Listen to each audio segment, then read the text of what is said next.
दिसंबर 1946 में संविधान बनाने का काम शुरू होते ही 600 साल पुरानी ब्रिटिश पार्लियामेंट के हाउस ऑफ कॉमन्स से सिर्फ 6 दिन पुरानी भारत की संविधान सभा पर जोरदार आक्रमण किया इंडिया को अपना गुलाम समझने वाले सर विंस्टन चर्चिल ने। चर्चिल साहब की हिमाकत देखी आपने मौलाना। हाउस ऑफ कॉमन्स में जनाब फरमाते हैं कि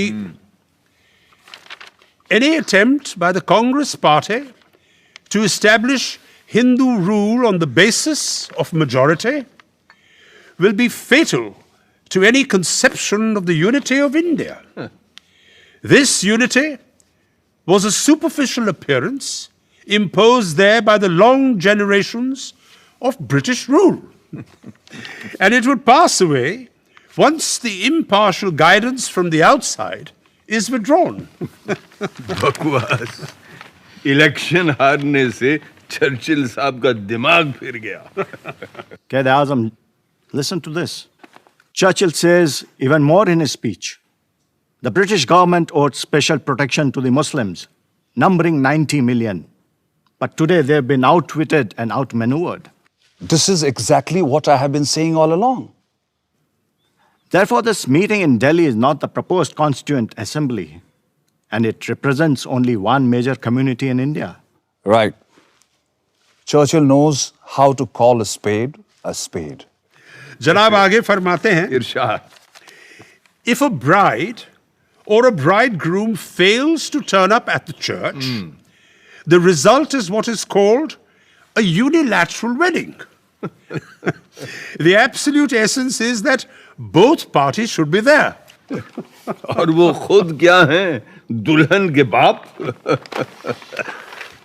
कमाल है, कमाल है। मुस्लिम लीग की गैर मौजूदगी सबको खल रही थी और जब जिन्ना साहब ने कहा कि उनकी वर्किंग कमेटी 20 जनवरी को तय करेगी कि कब वो संविधान सभा में आएंगे, तो डॉक्टर M.R. जयकर ने प्रस्ताव रखा कि जब तक रजवाड़ों या कम से कम मुस्लिम लीग के लोग संविधान सभा में नहीं आते, तब तक एम्स एंड ऑब्जेक्टिव्स रेजोल्यूशन जैसे महत्वपूर्ण प्रस्ताव पर बहस और वोट को मुलतवी कर देना चाहिए।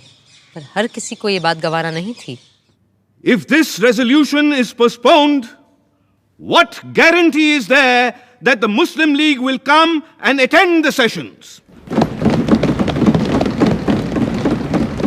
My charge is that the Muslim League has been encouraged by the attitude of the British to imagine that if it does not come, it may be able to veto the final decision of the Constitutional Assembly. Doctor Shyama Prasad Mukherjee के ठीक बाद पहली बार संविधान सभा में बोलने खड़े हुए doctor Bhimrao Ambedkar. Today, we are divided politically, socially, and economically. We are a group of warring camps. And let me confess that I am probably one of the leaders of such a camp. But sir, I'm quite convinced that given time and circumstances, nothing in the world will prevent this country from becoming one.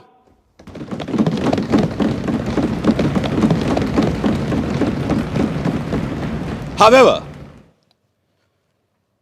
I find no reference to the idea of grouping in the objectives resolution. Personally, I do not like the idea of grouping. But I always thought the Congress Party had agreed that if the provinces which are placed under different groups consent to form a union or sub-federation, it would have no objection. Then why is there no mention of this? An omission that is bound to prevent the Muslim League from entering this assembly. I'm not asking you to consider whether you have the right to pass this resolution straight away or not. It may be that you have the right to do so. The question I'm asking is this: is it prudent for you to do so? जिन्ना साहब के इंतजार में AIIMS and objectives resolution का काम 21 जनवरी तक मुलतवी कर दिया गया, पर चर्चिल साहब की बेबुनियाद बातों का फौरन जवाब देना जरूरी था और ये काम किया खुद सभापति डॉक्टर राजेंद्र प्रसाद ने। लंदन के हाउस ऑफ कॉमन्स में अभी पिछले दिसंबर में मिस्टर चर्चिल ने फरमाया कि हमारी ये संविधान सभा भारत के केवल एक धर्म के लोगों की नुमाइंदगी करती है। उन्होंने ये भी कहा कि ये असेंबली सिर्फ हिंदुओं की एक सभा है, और साथ में उन्होंने ये सवाल भी उठा दिया कि whether this meeting of caste Hindus in Delhi can be regarded by the government as the constituent assembly at all.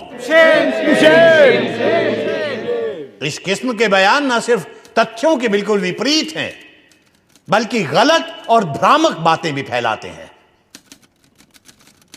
और इसी वजह से मैं ये जरूरी समझता हूं कि आज हम यहां सच को सामने रखें। और सच ये है कि इस प्रिलिमिनरी सेशन में 296 मेंबर्स में से 210 ने इस संविधान सभा में हिस्सा लिया, और इन 210 मेंबरान में से 155 Hindu, 30 scheduled caste, 5 Sikh, 6 Indian Christians, 5 backward tribes के नुमाइंदे, 3 एंग्लो इंडियंस, 3 पारसी, और 80 में से 4 मुसलमान भी शामिल रहे हैं। सबसे बड़ी कमी मुस्लिम लीग के सदस्यों की रही है, और हम सबको इस बात का बेहद अफसोस है। लेकिन जो संख्याएं मैंने गिनाई हैं, उनसे यह साफ जाहिर हो जाता है कि इस असेंबली को सिर्फ एक मेजर कम्युनिटी का नुमाइंदा बताना या सिर्फ हिंदुओं की सभा कहना तथ्यों के साथ सरासर खिलवाड़ है। 20 जनवरी को जिन्ना साहब ने बिना कोई वजह बताए मुस्लिम लीग वर्किंग कमेटी की मीटिंग फिर टाल दी। लिहाजा डॉक्टर जयकर ने ऑब्जेक्टिव्स रेजोल्यूशन को स्थगित करने का अपना अमेंडमेंट वापस ले लिया, और 22 जनवरी को संविधान सभा का पहला और सबसे महत्वपूर्ण प्रस्ताव पास कर दिया गया। जवाब में कायदे आजम जिन्ना ने संविधान सभा में आना तो दूर, पूरी कॉन्स्टिट्यूएंट असेंबली को ही गैर कानूनी और नाजायज करार दे डाला।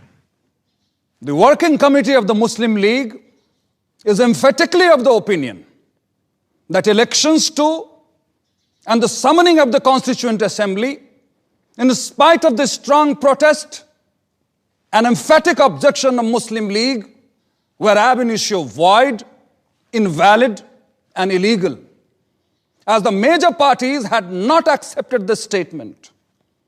And the continuation of the Constituent Assembly and its proceedings and its decisions are ultra-virus, invalid, illegal, and therefore it should be dissolved forthwith.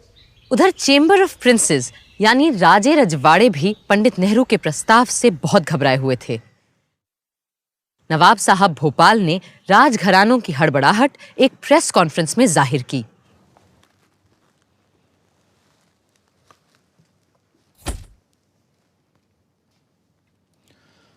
हमें मजबूरन आज ये प्रेस कॉन्फ्रेंस बुलानी पड़ी है, क्योंकि पंडित नेहरू ने कॉन्स्टिट्यूएंट असेंबली में जो रेजोल्यूशन पास करवाया है वो कैबिनेट मिशन में तय की गई बातों से बिल्कुल मुख्तलिफ है, और कॉन्स्टिट्यूएंट असेंबली में ऐसे किसी भी रेजोल्यूशन को लाने और पास करवाने के हम पूरी तरह से खिलाफ हैं। सर, जैसा कि पंडित नेहरू जी ने कहा है कि उनको ज़ाती तौर पर ना तो राजशाही पसंद है, ना राजा और ना ही नवाब, तो इस पर आपका क्या कहना है? देखिए, पंडित नेहरू को अपनी ज़ाती राय रखने की और उसका इजहार करने की मुकम्मल आज़ादी है, लेकिन हाँ, अगर उन्होंने अपना बनाया हुआ कोई कानून हम पे ज़बरदस्ती थोपने की कोशिश की तो हिंदुस्तान के 550 शाही घरानों ने चूड़ियां नहीं पहन रखी हैं। यहाँ देखने की बात यह है कि मेजॉरिटी पार्टी के अभी से ये तेवर हैं तो अंग्रेज़ों के जाने के बाद हमारा क्या होगा, ये तो खुदा ही जाने। उसके लिए हम अपने चैम्बर ऑफ प्रिंसेस का रेजोल्यूशन आपके सामने रखेंगे।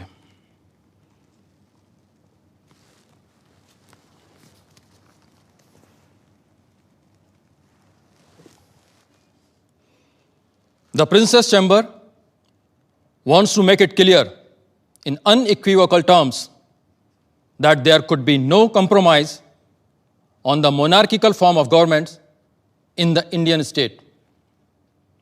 Some checks and breaks have to be provided against the majority party running amok in the future governance of India. And the chamber demands that there are guarantees and assurances given that territories of the princely states are not interfered with once the British have left.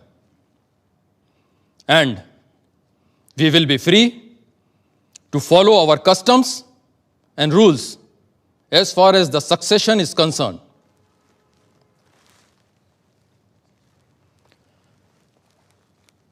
Constituent assembly का पास किया हुआ objectives resolution बड़े ही खतरनाक इम्कानातों से लबरेज है और इसीलिए हमने साफ साफ चैम्बर ऑफ प्रिंसेस का रेजोल्यूशन सबके सामने रखा है। सन 47 की शुरुआत में यहाँ हिंदुस्तान में लोग संविधान सभा से तमाम उम्मीदें लगा रहे थे और तरह तरह की मांगें उठा रहे थे, लेकिन वहाँ इंग्लैंड के हाउस ऑफ कॉमन्स में प्रधानमंत्री एटली ने एक महत्वपूर्ण पर नाटकीय घोषणा कर डाली। ये ऑल इंडिया रेडियो है। आज प्राइम मिनिस्टर एटली ने एक बयान में फरमाया कि हिज मैजेस्टीज गवर्नमेंट को बड़े अफसोस से इस बात को स्वीकार करना पड़ा है कि हिंदुस्तान की मुख्तलिफ पार्टियों में अब भी शदीद इख्तिलाफ की वजह से कॉन्स्टिट्यूएंट असेंबली अपना काम ठीक से आगे नहीं बढ़ा पा रही है। इस नाजुक मौके पे गैर यकीनी हालात के होते हुए मुल्क को बड़ा खतरा है। चुनांचे हिज मैजेस्टीज गवर्नमेंट ये वाजे करना चाहती है कि एक ठोस कदम उठाने का उनका इरादा अब टल नहीं सकता और वो हिंदुस्तान की बागडोर हिंदुस्तानी हाथों में सौंपने की तारीख जून 1948 के आगे नहीं बढ़ा सकती और ब्रिटिश इंडिया की बागडोर हिंदुस्तानी हाथों में सौंपने की जिम्मेदारी होगी नए वाइसरॉय एडमिरल वाइकाउंट माउंटबेटन की, ताकि हिंदुस्तान खुद मुख्तारी से आगे चलकर एक खुशहाल और खुशबाश मुल्क बन पाए। असली इम्तिहान तो अब आएगा जवाहर, जब हमें अपनी सरकार बनानी और चलानी पड़ेगी। हम तैयार हैं बापू। सरदार के साथ मिलकर मैंने एक लिस्ट भी तैयार कर ली है। बस हमने अपनी लिस्ट में ऐसे किसी को नहीं रखा है जो हमारी सोच का हिमायती न हो और जो अब तक अंग्रेजों का चाटुकार रहा हो। सरदार, हो सकता है कि कुछ लोगों ने ऐसा किया हो, पर अंग्रेजों की सेवा करके वो हमारे दुश्मन तो नहीं बन जाते हैं ना। वो भी आखिरकार हिंदुस्तानी ही है और अगर अब उन्हें मौका मिलेगा तो वो हिंदुस्तान के लिए भी अपना हुनर दिखाएंगे। ठीक बात है बापू। कैबिनेट के 14 लोग छांटते वक्त हमें और किसी बात को नहीं, सिर्फ हुनर को तरजीह देनी चाहिए। एक और बात का ख्याल रखना होगा आपको। 14 में से 7 लोग ऐसे हों जो कांग्रेस के ना हो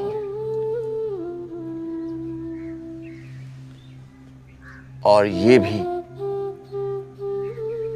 कि आपके मंत्रिमंडल में औरतें हों, मुसलमान हों, पारसी हों, सिख हों और हरिजन हों। बापू, जगजीवन राम जी का भी नाम हमारे फहरिस्त में है। और अंबेडकर, वो मेरा पुराना विरोधी है, पर यह बात भी सच है कि संविधान और कानून के बारे में जितना वो जानता है शायद कोई जानता हो पूरे देश में।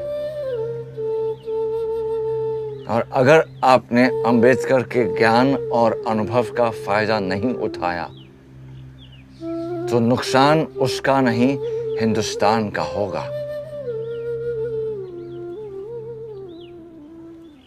लॉर्ड माउंटबैटन ने आते ही सारे नेताओं से मुलाकात की। सबसे पहले पंडित नेहरू से, जिन्हें वो पहले से जानते थे। दोनों इस बात पर एक मत थे कि सबसे बड़ी चुनौती होगी जिन्ना साहब की जिद। और हुआ भी यही। जब जिन्ना साहब माउंटबैटन से मिलने पहुंचे, वो अपनी जिद पर अड़े रहे कि उन्हें पूर्व में बंगाल और असम और पश्चिम में पंजाब, सिंध, बलूचिस्तान और नॉर्थ वेस्ट फ्रंटियर प्रोविंस अपने पाकिस्तान के लिए चाहिए। और साथ में चाहिए एक गलियारा जो दिल्ली, रामपुर, लखनऊ और पटना से होते हुए कलकत्ता जाएगा। पर जब माउंटबैटन ने कहा कि कांग्रेस ऐसा गलियारा कतई नहीं बनने देगी और पूरे बंगाल और पंजाब का तो सवाल ही नहीं उठता, तो जिन्ना साहब बोले, better a moth eaten Pakistan than no Pakistan at all. पर बापू अभी भी अपने काठियावाड़ी भाई को समझाने में लगे हुए थे।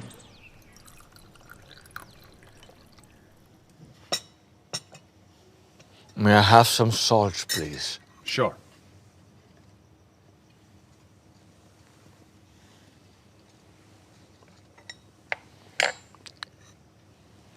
मेरे भाई जिन्ना,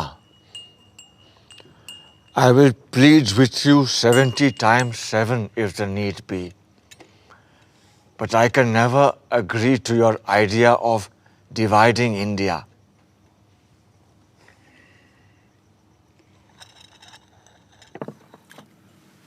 In that case, let's agree to disagree on the question of partition. But I'm entirely with you on the question of signing an appeal to both Hindus and Muslims to keep peace. If you want, you can have a look at the draft typed by my assistant. I need not read anything that you ask me to sign.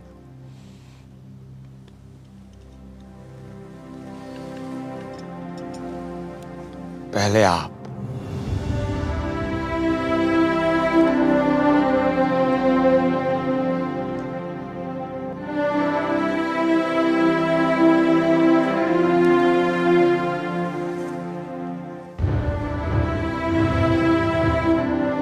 मैं Lord Mountbatten से कहने जा रहा हूं कि अगर जरूरत पड़े तो वो अंतरिम सरकार को बर्खास्त करके जिन्ना को दावत दें और कहें कि वो अपने मन की सरकार कायम कर लें। बस पाकिस्तान बनाने की मांग छोड़ दें। बापू, आप अपनों की बलि चढ़ाकर एक ऐसे आदमी की हिमायत कर रहे हैं जिसने सारी जिंदगी आपका विरोध किया है। अगर मेरे अपनों की बलि चढ़ाकर हिंदुस्तान बच जाता है तो सौदा महंगा नहीं है सरदार। बापू, ये आपका ज्यादा ख्याल हो सकता है। आपको लगता है कि सेंट्रल असेंबली इस बात पर आपका साथ देगी? अगर ऐसा हुआ तो तुम्हें मुझे वचन देना होगा कि कांग्रेस सदन में अपने बहुमत का इस्तेमाल जिन्ना की सरकार को रोकने के लिए नहीं करेगी।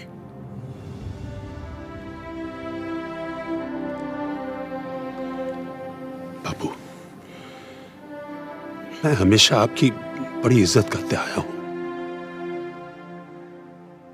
लेकिन अब आपकी बात मुझे अजीब लग रही है। फर्ज कीजिए हमने जबान दे भी दी, तो आपको क्या लगता है कि जिन्ना साहब एक पल भी कांग्रेस का यकीन करेंगे?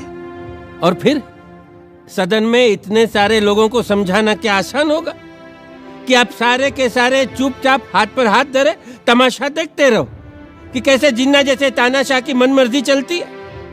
ना ना ना, ऐसे पागलपन के स्वांग में हिस्सा लेने के बजाय मैं सभा से इस्तीफा देना पसंद करता हूँ। बापू, लॉर्ड माउंटबैटन खुद जानते हैं कि इन हालात में मुस्लिम लीग को सरकार बनाने देना बिल्कुल फजूल की बात होगी। शायद आप लोग बेहतर समझते हैं। वैसे भी मेरे जैसे बूढ़े का यहाँ क्या काम? मुझे तो बिहार और बंगाल में होना चाहिए। जहां दंगे फिर भड़क रहे हैं, यहां तो आप लोग हैं ही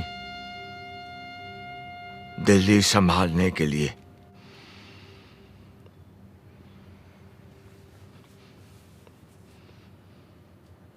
कांग्रेस और मुस्लिम लीग को एक समझौते तक लाना शेर बकरी को एक साथ चराने जैसा था, पर सब तरफ निराशा नहीं थी। अप्रैल के अंत में जब संविधान सभा दूसरी बार मिली तो कई रजवाड़ों के नुमाइंदे उसमें शामिल हो चुके थे। बरोडा, कोचिन, उदयपुर, जोधपुर, जयपुर, बीकानेर, रीवा और पटियाला जैसे महत्वपूर्ण राजघरानों के प्रतिनिधि अब कॉन्स्टिट्यूएंट असेंबली में शामिल थे।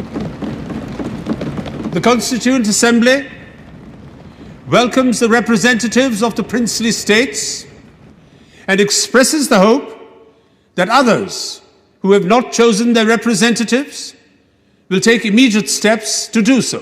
विडंबना ये थी कि जिस वक्त भारत के नागरिकों को ये डर था कि वो भारत के ही नागरिक रहेंगे या बंटवारे के बाद एक नए मुल्क के बाशिंदे बन जाएंगे, उस वक्त संविधान सभा में भी नागरिकता पर ही बात हो रही थी। Now I come to clause 3. Every person born or naturalized in the Union according to law shall be a citizen of the Union. Sir, क्या संघ में पैदा होने वाला हर बाशिंदा, भले वो जर्मन हो या जापानी, इस देश का नागरिक बन जाएगा और भारतीय नागरिक के सारे हक भी पा जाएगा? मगर इन शब्दों पर भी तो गौर कीजिए महोदय। सब्जेक्ट टू ज्यूरिसडिक्शन, यानी विदेशी राजदूतों और डिप्लोमेट्स के यहां पैदा होने वाले बच्चे हमारे नागरिक नहीं बन जाएंगे। पर मान लीजिए कोई जापानी महिला हिंदुस्तान से गुजर रही है और उसको बच्चा हो जाता है, तो क्या होगा? The American Supreme Court says that a casual visitor will not fall in this clause. And what happens to a man who is not passing through but stays for trade or some other purposes? Sir, मेरा प्रस्ताव है कि हम इस close को फिलहाल postpone कर दें और कल इस पर चर्चा करें। For the time being, let us accept the general principle. We need not manufacture a law of nationality overnight before 11 o'clock tomorrow morning.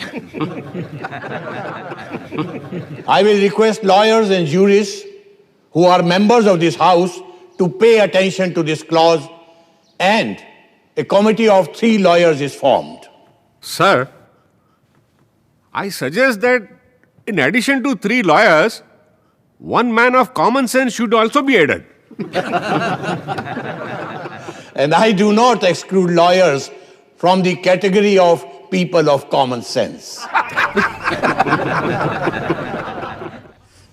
हंसी के ठहाके तो लग रहे थे, मगर स्थिति बहुत गंभीर होती जा रही थी। जिन्ना साहब अपनी जिद पूरी करके ही दम लेंगे, ये उन्होंने ठान लिया था। Division of the armed forces, division of the staff of central civil departments, railways, post and telegraphs, public works, income tax, customs, central excise, power. The list goes on. Divorce of 400 million people in just 10 weeks is an impossible task, Quaid-e-Azam. It will at least take a year, and that too if Allah is with us.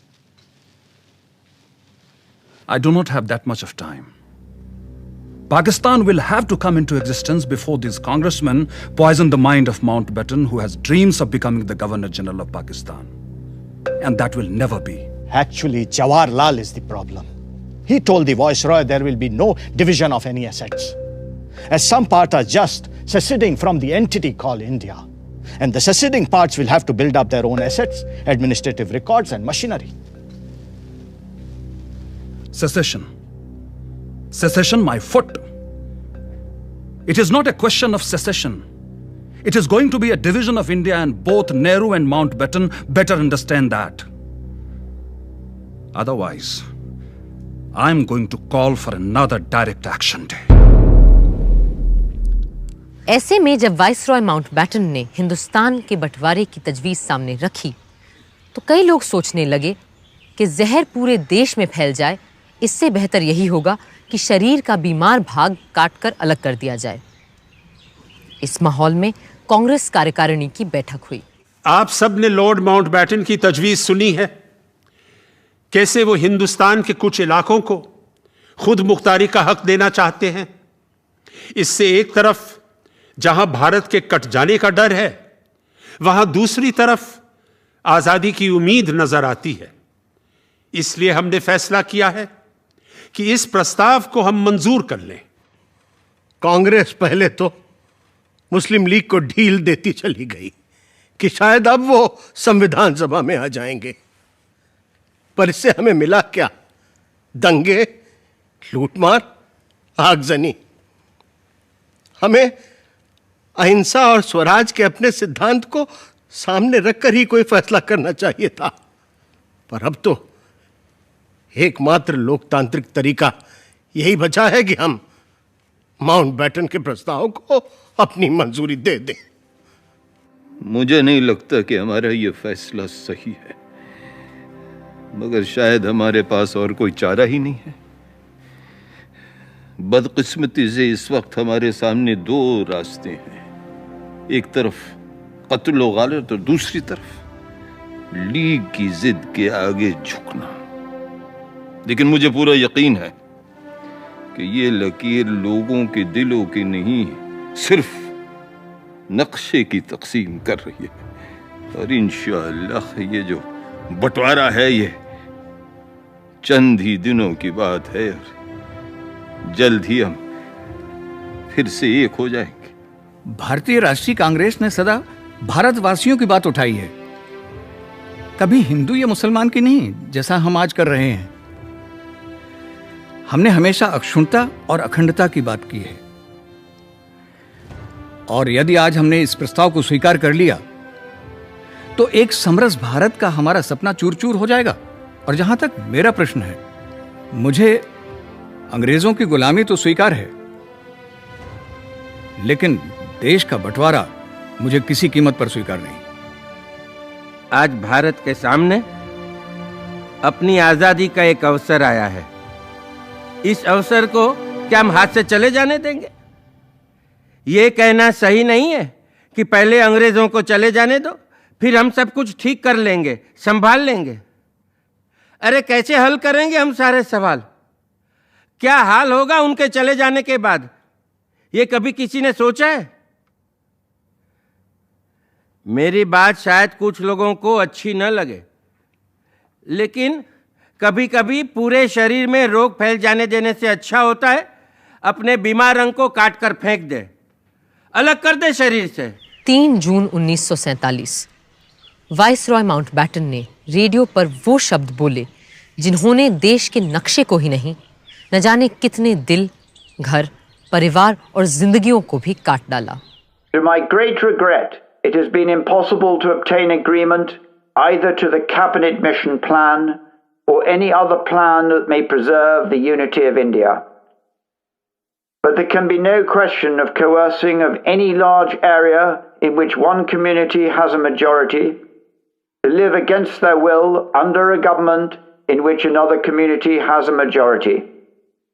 And the only alternative to coercion is partition.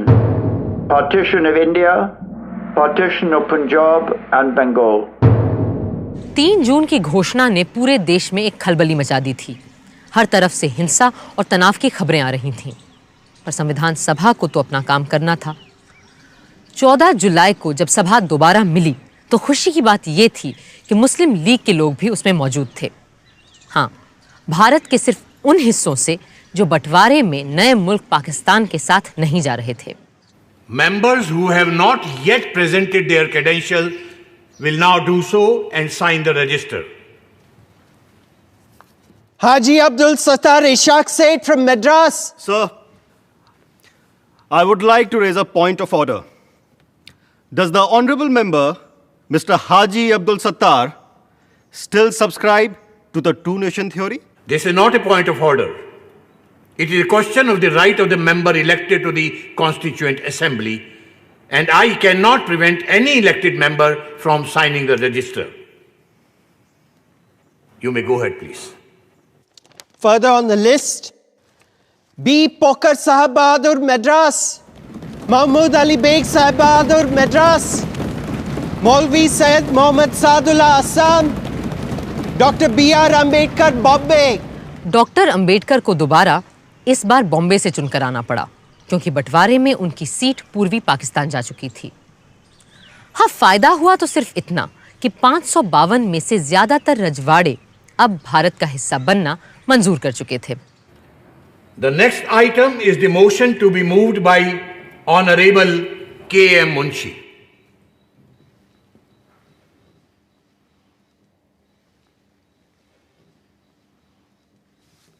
महोदय, इस सप्ताह के अंत तक British parliament Bharat की आजादी का legislation पारित कर चुकी होगी और 15 अगस्त 1947 को हमें स्वतंत्रता मिल जाएगी। वो स्वतंत्रता जिसका हमें सदियों से इंतजार था।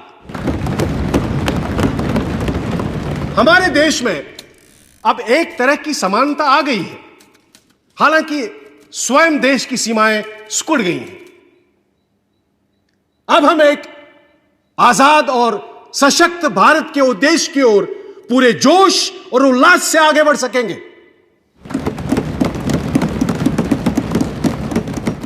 महोदय, हमारे दरमियान मुस्लिम लीग के नुमाइंदे भी उपस्थित हैं। मुझे पूरा विश्वास है कि वो भारत के देशभक्त और कानून का पालन करने वाले नागरिक की हैसियत से यहां रहेंगे और संविधान रचने में पूरी तरह हमारी सहायता भी करेंगे ताकि उनकी माइनॉरिटी को इस देश में एक सम्मानित स्थान मिले। Mr. President, I should have thought there was no need for any doubt whatsoever regarding the fact that we have come here as the law-abiding and loyal citizens of India. एक हफ्ते बाद 22 जुलाई के दिन पंडित नेहरू जब बोलने खड़े हुए तो उन्होंने प्रस्ताव नहीं, कपड़े के 2 टुकड़े सभा के सामने रखे। It is my proud privilege to move the following resolution. Resolve that the national flag of India will be horizontal tricolor of deep saffron, white and dark green in equal proportions. In the center of the white band, there shall be a wheel in navy blue to represent the charkha. The design of the wheel shall be that of the chakra, which appears on the abacus of the Sarnath lion capital of Ashoka. I remember the ups and downs of our great struggle for freedom and how this flag gave us the courage to go on. Many who are not present here today, many of our comrades who have passed away, held on to this flag, some amongst them even to their death, and handed it over as they sank to others to hold it aloft.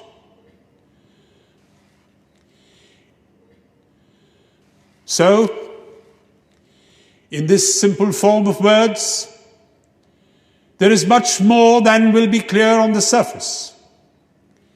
There is the struggle of the people for freedom, with all its ups and downs, and trials and disasters. And there is finally today, as I move this resolution, a certain triumph about it. A measure of triumph in the conclusion of that struggle. So, I present this flag to you. Perhaps I am partial, but I do think it is a very beautiful flag to look at, and it has come to symbolize many beautiful things. Things of the spirit and things of the mind.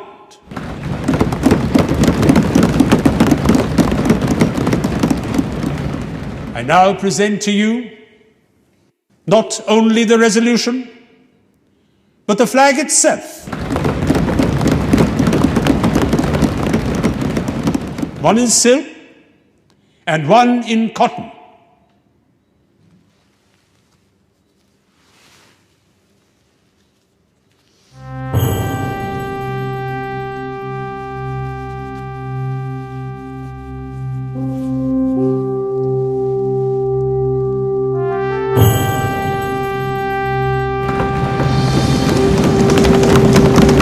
Bharat माता की जय! भारत माता की जय!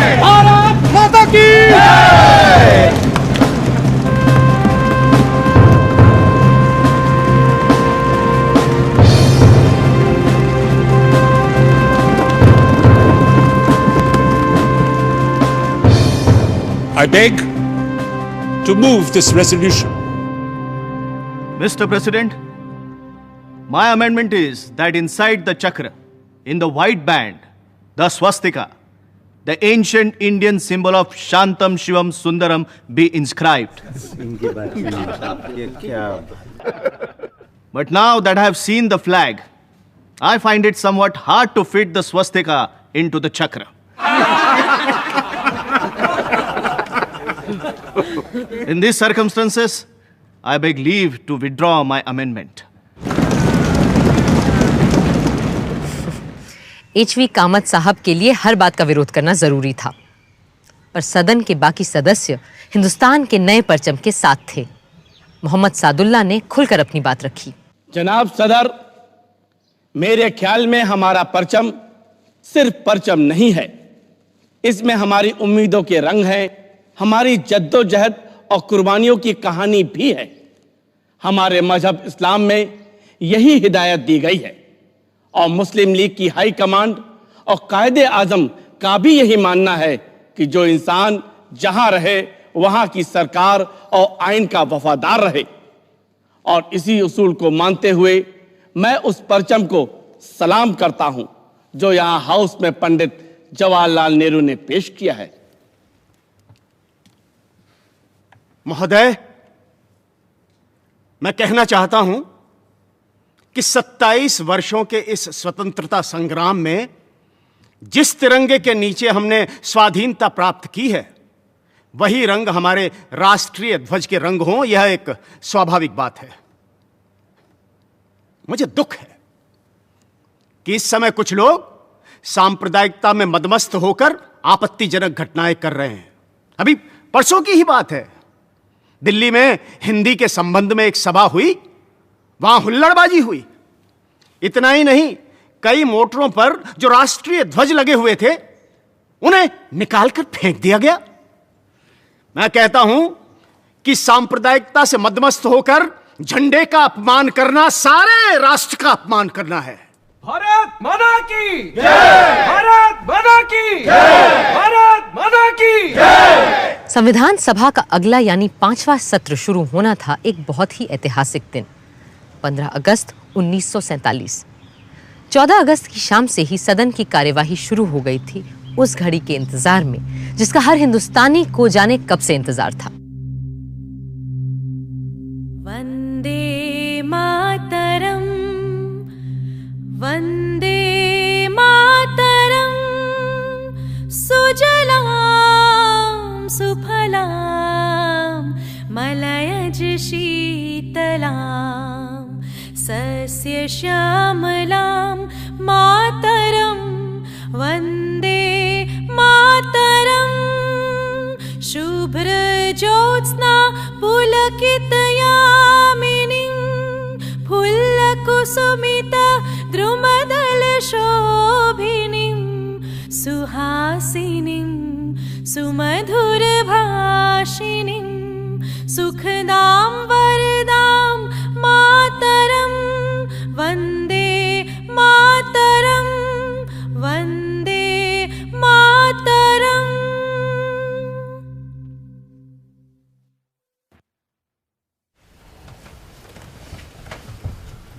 हमारे इतिहास के इस अहम मौके पर जब आज वर्षों के संघर्ष और जद्दोजहद के बाद हम अपने देश के शासन की बागडोर अपने हाथों में लेने जा रहे हैं, हमें उस परम पिता परमात्मा को याद करना चाहिए जो मनुष्यों और देशों के भाग्य को बनाता है।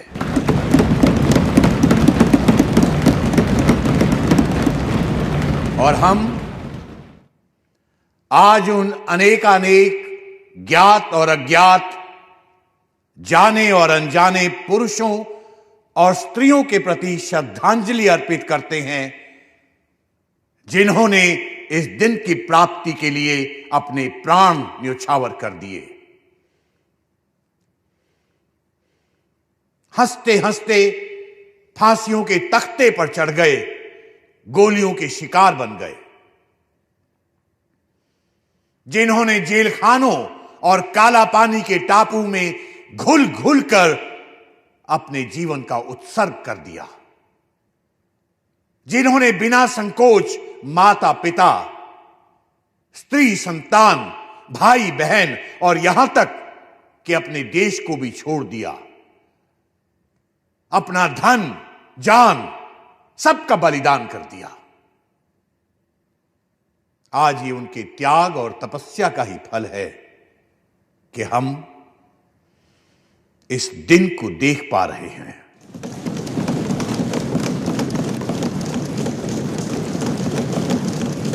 हम अपनी श्रद्धा और भक्ति का उपहार महात्मा गांधी जी को भी भेंट करें, जिन्होंने निराशा और मुसीबत के अंधेरे कुएं से खींचकर हमें बाहर निकाला।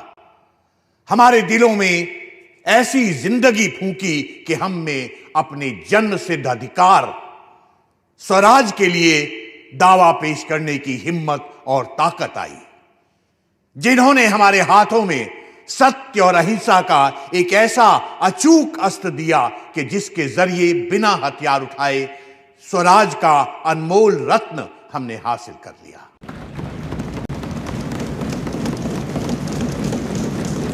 जिस देश को ईश्वर और प्रकृति ने एक बनाया था, आज उसके दो टुकड़े हो गए हैं।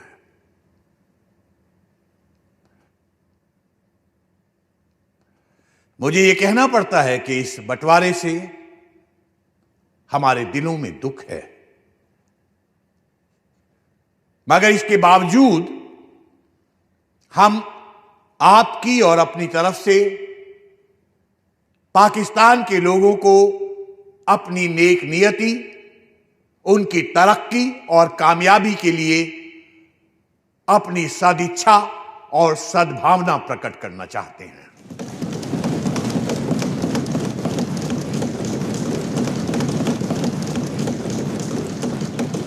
अब इसके बाद मेरा प्रस्ताव है कि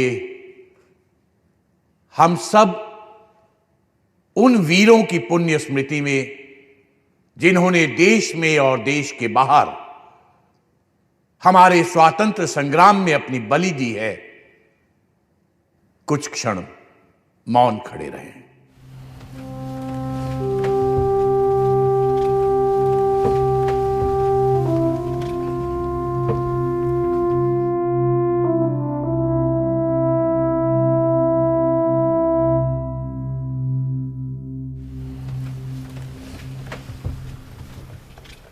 अब पंडित जवाहरलाल नेहरू अपना प्रस्ताव प्रस्तुत करेंगे।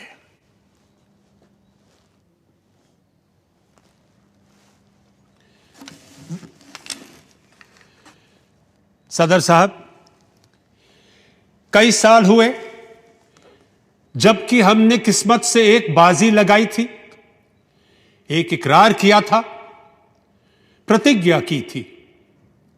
अब वक्त आया है कि हम इसे पूरा करें। बल्कि वो पूरा तो शायद अभी भी नहीं हुआ, लेकिन फिर भी एक बड़ी मंजिल पूरी हुई, हम वहां पहुंचे हैं।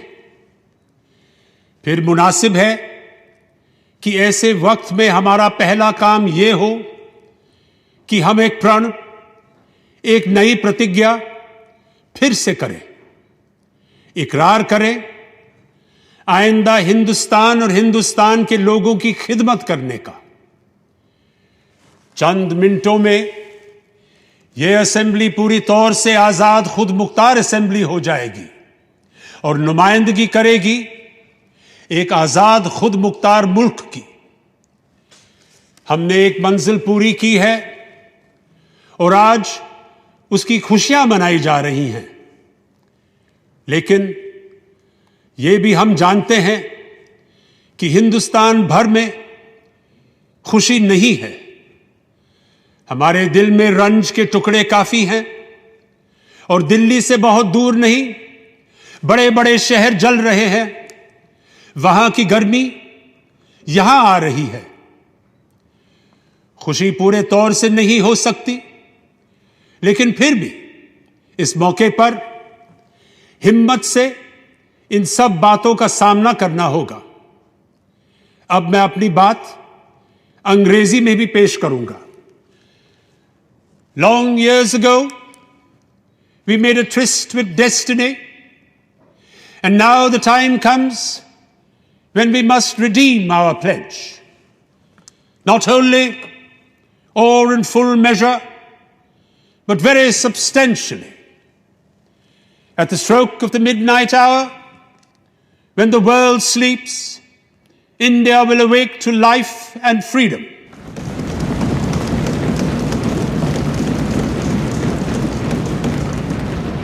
A moment comes, which comes but rarely in history, when we step out from the old to the new, when an age ends, and when the soul of a nation long suppressed finds utterance.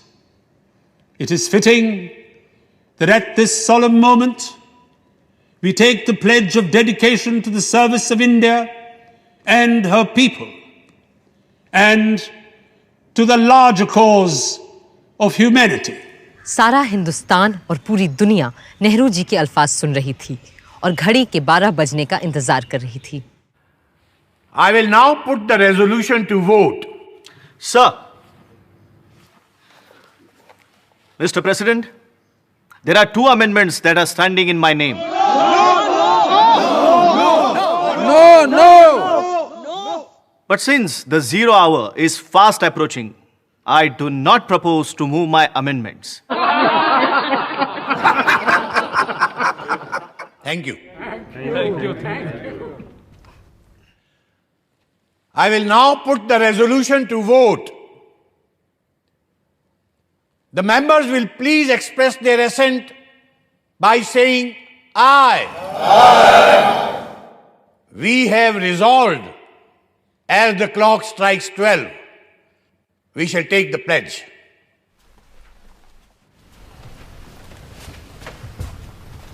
It is just half a minute to 12. I am expecting the clock to strike 12.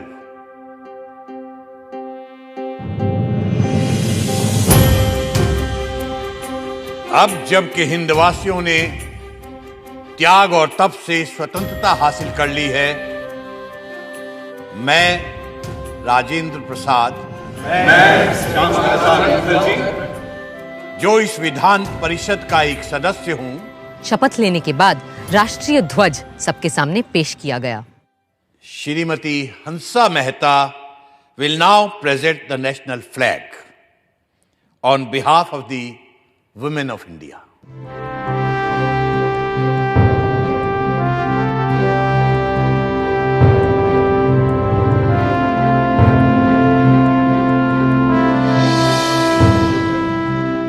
मैं प्रार्थना करती हूँ इस तिरंगे की छत्र छाया में रहने वालों को सारे सुख और समृद्धि मिले। जय हिंद, जय हिंद, जय हिंद, जय हिंद, जय हिंद, जय हिंद। साथ ही श्रीमती सुचेता कृपलानी ने अल्लामा इकबाल का लिखा कौमी तराना गाया, सारे जहां से अच्छा हिंदोस्तां हमारा। और फिर संविधान सभा में पहली बार वो स्वर गूंजे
सिर्फ एक इंसान को छोड़कर, महात्मा गांधी, जो वहां से दूर कलकत्ता में थे, जहां वो बंगाल के मुस्लिम लीगी प्रधानमंत्री एच.एस. सोहरावर्दी के साथ मिलकर हिंदू मुस्लिम दंगे रोकने में लगे हुए थे। 15 अगस्त की सुबह भी हर रोज की तरह उन्होंने 5 बजे प्रार्थना सभा की।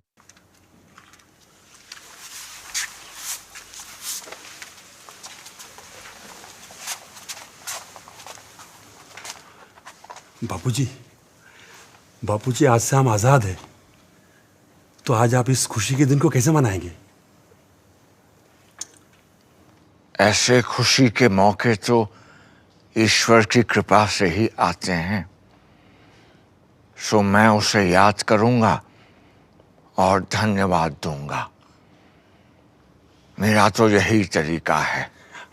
किंतु बापूजी, आज कुछ विशेष होना चाहिए था ना?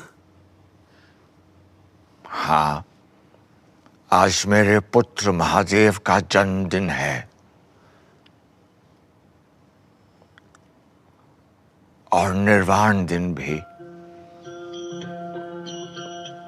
सो मैं उसे याद करूंगा और उपवास भी रखूंगा। Mahatma ji, from today, a new government of us Indians is taking charge. What will be your advice to us?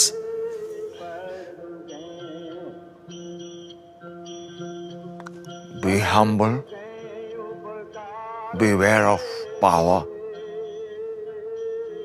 Power corrupts. Do not let yourselves be trapped by pomp and pageantry. Remember, you are in office to serve the poor in India's villages. सबको सन्मति दे भगवान।